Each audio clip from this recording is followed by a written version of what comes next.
Hello dear, welcome करता हूं आप सभी को YouTube channel Rahul Mishra nursing पे। आपको पता है कि डेली सुबह आपको डल जाता है थ्योरी प्लस कॉन्सेप्ट का वीडियो। यह थ्योरी और कॉन्सेप्ट का आपका 8वां नंबर का वीडियो है। इससे पहले 7 वीडियो तक डल चुके हैं। अगर आप चाहते हैं वास्तव में कि जॉब ले और आपको जॉब हो तो थ्योरी और कॉन्सेप्ट पर ज़्यादा फोकस आपको करना पड़ेगा। माय डियर, आज के इस वीडियो में मैं बहुत अच्छे टॉपिक, बहुत अच्छे कॉन्सेप्ट लेकर आया हूँ, जिसको आप देखेंगे समझेंगे तो आपको काफ़ी ज़्यादा यूजफुल होने वाला है एग्ज़ाम के लिए। तो जितने भी स्टाफ नर्स की तैयारी कर रहे हैं 11,389 पदों के लिए, सबके लिए यह क्लास प्रत्येक दिन सुबह में आ रहा है।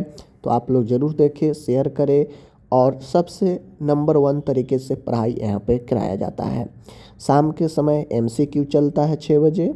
सुबह में आपका थ्योरी कॉन्सेप्ट का वीडियो आता है, जब चीज़ों को आप समझेंगे तो चलिए, चैनल पे नए हैं तो लाइक कर दीजिएगा और अच्छे से समझिएगा जो मैं आज इस वीडियो में लेकर आया हूँ। ओके, तो यहाँ पे जो आपका है कह रहा है मुख्य शब्द, हम लोग यहाँ पे कुछ चीज़ें हैं उसको जो है हम लोग समझेंगे, वर्ड है उसके मीनिंग के बारे में समझेंगे, टर्म के बारे में। ठीक है, जैसे ग्रेविडा, मिडवाइफरी गायनिकोलॉजी में ग्रेविडा का मतलब क्या होता है? तो ग्रेविडा का मतलब होता है ऐसा स्त्री जो गर्भवती हो। ठीक है, ग्रेविडा हम लोग गर्भवती स्त्री को कहते हैं। ठीक है, प्राइमी ग्रेविडा, प्राइमी ग्रेविडा हम किसे कहते हैं? प्राइमी मतलब पहला, प्राथमिक, ठीक है, प्रथम, और ग्रेविडा मतलब गर्भवती। समझ गए? तो प्रथम बार गर्भवती होने वाली स्त्री को हम लोग प्रथम वर्गा यानी प्राइमी ग्रेविडा कहते हैं। ठीक है, चीज़ों को समझिएगा। अगर कोई स्त्री है, ठीक है, 2 साल 3 साल 4 साल 5 साल शादी का हुआ, और प्रथम फर्स्ट टाइम अगर वह प्रेगनेंसी में है, गर्भवती है, तो उसे हम लोग प्राइमी ग्रेविडा कहते हैं। ठीक है, प्रथम गर्भवती। ओके, आगे है यहाँ पे मल्टी ग्रेविडा। मल्टी मतलब क्या होता है? मल्टी मतलब बहुत सारा, मतलब एक से अधिक। ठीक है, तो मल्टी ग्रेविडा मतलब गर्भवती, और मल्टी मतलब अधिक, एक से अधिक, मतलब वैसा स्त्री जो एक से अधिक बार प्रेगनेंसी रख चुकी है, वैसे हम लोग मल्टी ग्रेविडा कहते हैं। ठीक है, बहुप्रसवा स्त्री, एक बार से ज़्यादा बार गर्भवती हुई हो, वैसा स्त्री। ठीक है, वैसा स्त्री जो एक से अधिक बार बच्चे को जन्म दे चुकी हो, एक से अधिक बार वह प्रेगनेंसी रह चुकी हो, उसे हम लोग मल्टी ग्रेविडा कहते हैं। ठीक है, ये सब वर्ड आपके ऑब्जेक्टिव टाइप में, ठीक है, थियोरिकल टाइप में पूछा जा सकता है एग्जाम में कि मल्टी ग्रेविडा का मतलब इनमें से क्या होगा, बताइए। ऑप्शन दे देगा, गर्भवती महिला, 2 बार गर्भवती महिला, ठीक है, जो कभी गर्भवती नहीं हुई हो। तो इस प्रकार से आप चीज़ों को समझे रहेंगे तो काफ़ी महत्वपूर्ण होगा। या इंटरव्यू में भी पूछ देगा कि बताइए नूलीपरा का मतलब क्या होता है। अब आप जानवे नहीं करते हैं, आपको कॉन्सेप्ट क्लियर ही नहीं है ग्रेविडा वाला टॉपिक, तो कहाँ से होगा? ठीक है, अब आता है यहाँ पे प्राइमी परा। ठीक है, प्राइमी परा, ठीक है, प्राइमी परा, प्राइमी परा का मतलब होता है प्रथम प्रसरवा। देखिए, पारा वाला ग्रेविडा आएगा गर्भवती, ठीक है, गर्भवती क्या बात करेगा, पारा आएगा, पारा आएगा तो समझ जाइएगा यह प्रसर्व की बात कर रहा है, लेबर की बात कर रहा है। तो प्राइमी पारा का मतलब होता है कि प्रथम प्रसर्व, giving birth for first time, वैसा स्त्री जो अपने बच्चे को प्रथम बार जन्म दे रही हो, वह होता है प्राइमरी परा यानी प्रथम प्रसर्व। ठीक है, मल्टीपरा, मल्टीपरा का मतलब होता है वैसा स्त्री जो एक से अधिक बार बच्चे को जन्म दे चुकी हो। ठीक है, जो एक से अधिक बार प्रसर्व कर चुकी हो। ठीक है, बहुप्रसरवा, वह स्त्री जिसने एक से अधिक बच्चे को जन्म दे दिया हो। ठीक है, लेबर मतलब क्या होता है? बच्चे को जन्म देना, और एक से अधिक जब बच्चे को जन्म दे चुकी है मतलब वह मल्टीपरा में आ गई। ठीक है, और अगर कोई प्रथम बार ही बच्चों को जन्म दी है तो वह प्राइमी परा में आएगी। ठीक है, ये सब चीज़ें काफ़ी बहुत ज़बरदस्त है। नेक्स्ट आता है यहाँ पे आपका नूलीपरा। ठीक है, क्या चीज़ आता है? नूलीपरा। और नूलीपरा का मतलब जो होता है, या तो नूलीपरा का आप कह सकते हैं, परा मतलब क्या होता है? प्रसर्व। ठीक है। और नुली मतलब होता है नल, बिल्कुल नहीं, खाली, ठीक है। तो वैसा स्त्री या तो बांझ होगा, ठीक है, बांझपन जिसको बोलते हैं, या वह कभी भी प्रेग्नेंट हुई ही नहीं। तो कभी भी प्रेग्नेंट नहीं हुई मतलब बांझ, ठीक है। कभी भी वह बच्चे को जन्म दी ही नहीं, वही नूलीपरा होता है, ठीक है। तो ये आपका हो गया नलीपरा। चीज़ों को समझ गए। चलिए, तो ये आपका आ गया प्रसव और गर्भवती से रिलेटेड जो वर्ड होता है, जो अक्सर आपको एग्जाम में परेशान कर सकता है, ग्रेविडा और पारा वाला, तो वो मैंने आपको आज यहाँ पे क्लियर कर दिया। ओके, अब यहाँ पे आता है कुछ चीज़ें, ड्यूरेशन समझना काफ़ी महत्वपूर्ण होता है, ड्यूरेशन समझना। तो नॉर्मल जो जन्म की अवधि माना जाता है, वह बच्चे के नॉर्मल जन्म अवधि 37 से लेकर 42 सप्ताह के बीच, ठीक है, 37 से लेकर 42 सप्ताह के बीच। ऐसे तो 37 से लेकर 40 सप्ताह ही माना जाता है नॉर्मल डिलीवरी को, बच्चे को जन्म को, बट ठीक है 40 से भी ज़्यादा रहता है तो ठीक ठाक है। प्री टर्म के मतलब होता है समय से पहले, ठीक है, समय से पहले भी बच्चा जन्म ले लेता है। मान गए समय अगर 9 महीना है, 9 महीना से पहले ले लिया जन्म, तो क्या आ जाएगा, प्री टर्म में आ जाएगा। तो प्री टर्म के बच्चे जो होते हैं वह अपरिपक्व होते हैं। समय से पहले जब बच्चा जन्म ले लेता है तो वह पूरा परिपक्व मैच्योर नहीं होता है, अपरिपक्व होता है, ठीक है। तो वैसे बच्चे जो 20 से लेकर 36 सप्ताह के बीच में जन्म लेता है वह प्री टर्म के बेबी होती है। जैसे देख सकते हैं 37 से लेकर 42 है तो वह टर्म वाला है, मतलब ठीक ठाक समय वाला है, नॉर्मल वाला है। लेकिन जैसे ही 37 सप्ताह से पहले हो जाएगा, यानी 20 से 37 हो जाएगा, तो वह प्री टर्म बेबी में आ जाएगा, ठीक है। चलिए, पोस्ट टर्म के मतलब होता है कि ज़्यादा समय ले लेगा, ठीक है। किसी किसी को देखते हो, ये कोई कोई महिला बच्चे को जन्म जो है टर्म से भी ज़्यादा टर्म में बच्चे को जन्म देती है, एक्सेस हो जाता है, उसे हम लोग पोस्ट टर्म कहते हैं, यानी समय के बाद। और ये होता है 42 सप्ताह के बाद के जन्म। अगर कोई महिला अपने गर्भ प्रेगनेंसी के 42 सप्ताह के बाद अगर बच्चे को जन्म दे रही है, मतलब वह जो है पोस्ट टर्म में चला गया, ठीक है। तो इस प्रकार से यह जन्म का अवधि है, मैंने बता दिया, यह नॉर्मल है, यह प्री टर्म है, यह पोस्ट टर्म है। चीज़ें समझ गए ये भी। चलिए आगे चलिए। अब यहाँ पे आपको कुछ चीज़ें मैं यहाँ पे एग्जामिनेशन परीक्षण से रिलेटेड लेकर आया हूँ। जैसे आपके गर्भावस्था में कौन कौन से स्क्रीनिंग जांच होता है, कराना चाहिए, इन चीज़ों को ध्यान में रखना काफ़ी महत्वपूर्ण है। यहाँ से ऑब्जेक्टिव भी आपको बन सकता है, यहाँ से आपको काफ़ी नॉलेज गेन हो सकता है कि आपको ये जानकारी होनी चाहिए कि प्रेगनेंसी के दौरान कौन से टेस्ट का क्या काम है, वह किस लिए करवाना चाहिए टेस्ट, ठीक है। तो इन सब चीज़ों को जानकारी होना काफ़ी महत्वपूर्ण है। तो गर्भावस्था में जांच, स्क्रीनिंग टेस्ट ड्यूरिंग प्रेगनेंसी, ठीक है। पहला है अल्फा फीटोप्रोटीन। अल्फा फीटोप्रोटीन जिसे हम लोग AFP कहते हैं, यह जांच क्यों करवाते हैं? तो यह जांच न्यूरल ट्यूब में दोष, न्यूरल ट्यूब डिफेक्ट पता लगाने के लिए किया जाता है। मतलब जो बच्चा है, जो ट्यूब होता है, उस ट्यूब में कोई दोष तो नहीं है, कोई डिफेक्ट तो नहीं है, ताकि वह बच्चे भ्रूण पर प्रभाव डालेगा। तो इसलिए यह अल्फा फीटोप्रोटीन का जांच किया जाता है न्यूरल ट्यूब डिफेक्ट को पता लगाने के लिए, ठीक है, दोष को पता लगाने के लिए। समझ गए। डाउन सिंड्रोम व अन्य जन्मजात दोष 14 से 15 सप्ताह में पता लगाते हैं। अल्फा फीटोप्रोटीन टेस्ट से हम लोग डाउन सिंड्रोम अगर कोई बच्चा है वो भी पता लग सकता है, और अन्य कॉन्जेंटल डिसऑर्डर एबनॉर्मेलिटी है उसका भी पता लग सकता है, लेकिन 14 से 15 सप्ताह में ये चीज़ें करवाने पर होता है। तो बेसिकली जो अल्फा फीटोप्रोटीन है, यह गर्भ में पल रहे बच्चे को, ठीक है, डाउन सिंड्रोम में जन्मजात बीमारी से ग्रसित होने पर, न्यूरल ट्यूब डिफेक्ट, इन सब चीज़ों को पता लगाने के लिए AFP टेस्ट अल्फा फीटोप्रोटीन का जांच किया जाता है, ठीक है। तो ये हो गया जांच आपका। आगे प्रेगनेंसी के दौरान जो जांच होना चाहिए, TB का, HIV का, रूबेला का, ठीक है। तो उसके बाद है टोक्सोप्लाज्मिस का, ठीक है। उसके बाद है यहाँ पे देख लीजिए वर्सीला, ठीक है ना, वर्सीला जोस्टर वायरस का। तो ये सब संक्रमण वाला जांच है, जो संक्रमण वाला जांच जो है करवाना चाहिए एक महिला में। ताकि उसके प्रेगनेंसी का उसको खतरा ना पहुँचे, साथ में उसके इस संक्रमण के कारण उसके भ्रूण जो पल रहा है उसको भी यह दोष ना हो। इसलिए जितने भी संक्रमण जांच होता है क्रिटिकल वाला, HCV वगैरह, ठीक है ना, ये सारे जांच जो है रूबेला वगैरह ये सब जांचें करवाना चाहिए, ठीक है।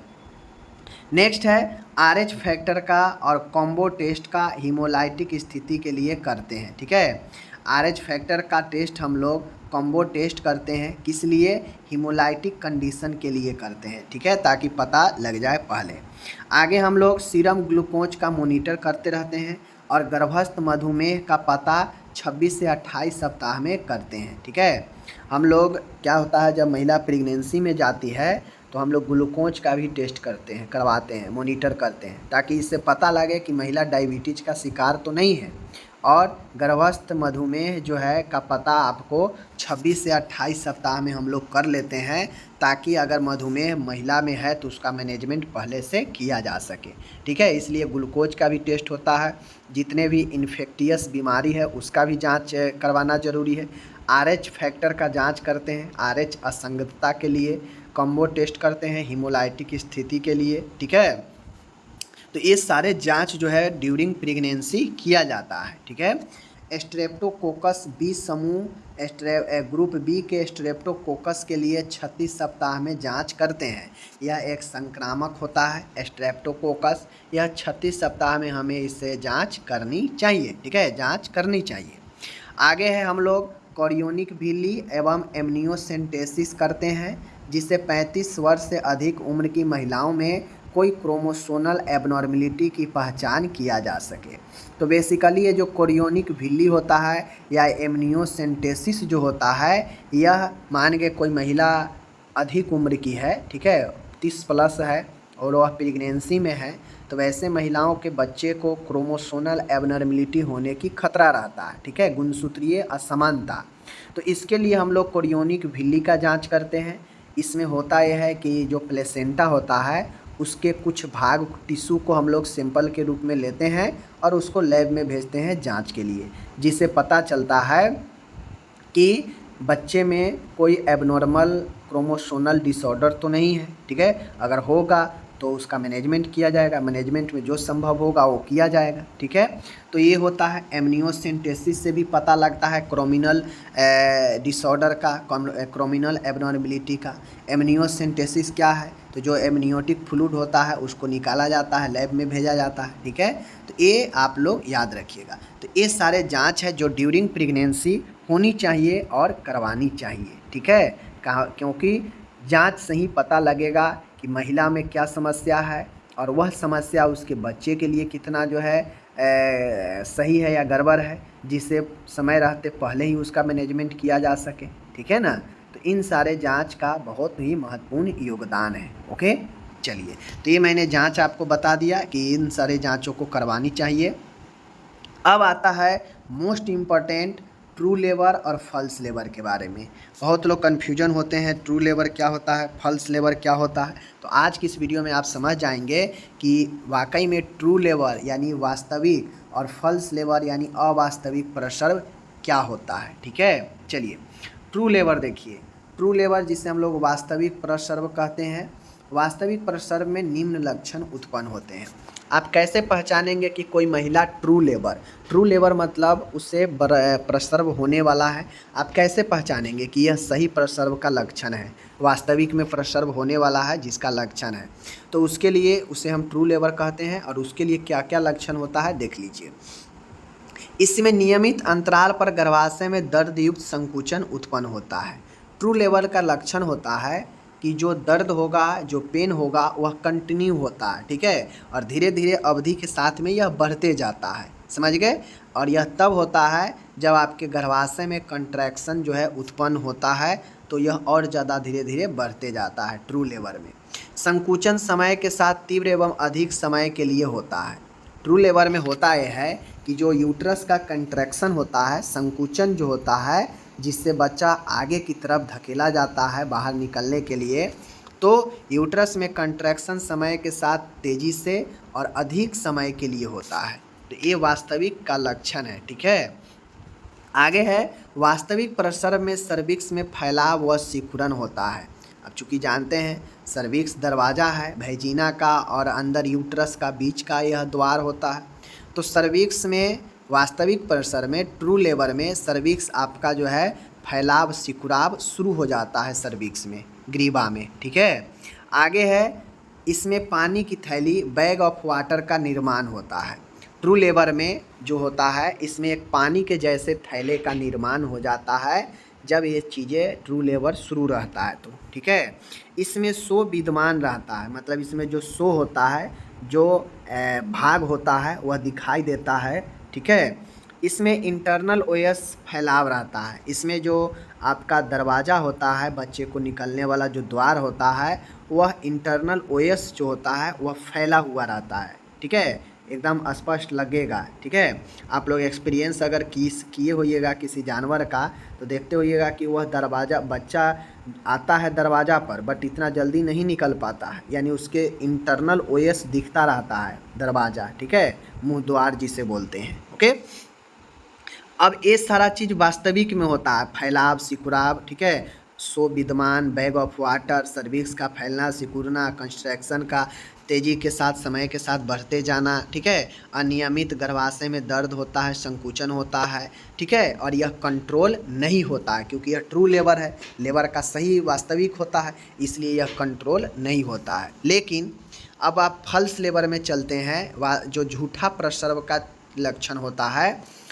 यह मल्टीपरा स्त्रियों की तुलना में प्राइमेग्रिविडा महिलाओं में अत्यधिक होता है। फॉल्स लेबर जो होता है, जो लगेगा कि अब बच्चा अब जो है लेबर हो जाएगा, अब हो जाएगा, लेकिन फिर शांत हो जाएगा। ठीक है, तो यही फॉल्स लेबर होता है। ठीक है, आपको लगेगा कि अब जो है डिलीवरी होने वाली है, अब लेबर होने वाली है, बट ऐसा नहीं होता है। धीरे धीरे होगा फिर शांत हो जाएगा, फिर शुरू होगा फिर शांत हो जाएगा।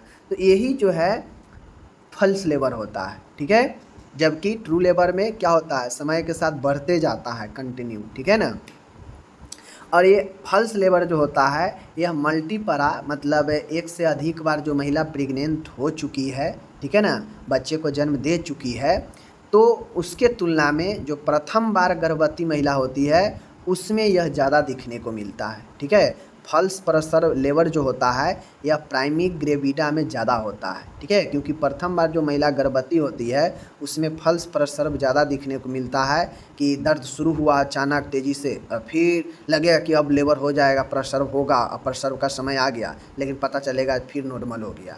तो ये प्राइमेग्रिविडा में ज़्यादा होता है। ओके, इसकी अवधि मल्टीपरा स्त्रियों में कुछ दिन व प्राइमेग्रिविडा में 2 से 3 सप्ताह तक होती है। ठीक है, तो देखिए इसकी अवधि मल्टीपरा स्त्रियों में कुछ दिन, फॉल्स लेबर जो होता है ना, जब लेबर का समय नज़दीक आ जाता है तो फॉल्स लेबर जो एक से अधिक बार बच्चे को जन्म दे चुकी है महिला मल्टीपरा वाली, वह उसमें यह ज़्यादा दिन तक परेशान नहीं करता है। ठीक है, जब लेबर नज़दीक आ जाता है तो कुछ दिनों में लेबर हो जाता है। ठीक है, फॉल्स प्रसव कुछ ही दिनों तक परेशान करता है।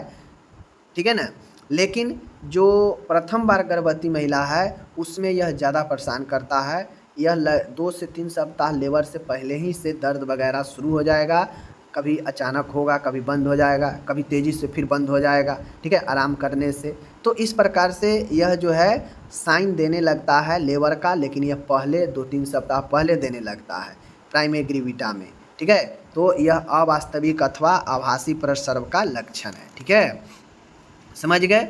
अब इसके लक्षण देखिए, अब वो तो मैंने समझा दिया कि क्या होता है नहीं होता।